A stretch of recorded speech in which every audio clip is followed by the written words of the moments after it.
আলহামদুলিল্লাহ,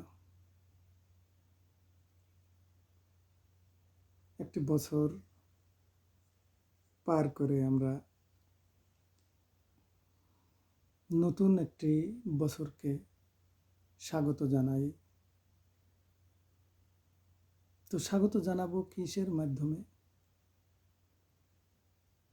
আমরা স্বাগত জানাবো নামাজের মাধ্যমে, ঈমান আমলের মাধ্যমে।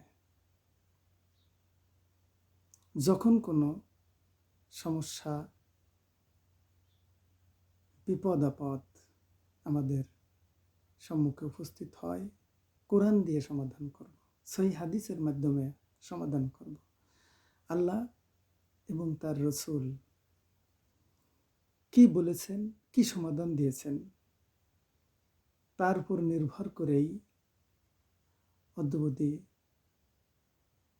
বাকি যে কয়েকটি জীবন, অর্থাৎ আমাদের জীবনের পাতা থেকে মহান রব্বুল আলামিন আমাদেরকে যতদিন দুনিয়ার উপরে তার পৃথিবীর মাঝে রাখেন, অতদিন আমরা যেন সেই রবের হুকুম পালন করতে পারি, এই আশাবাদ সকলের কাছ থেকে ব্যক্ত করি।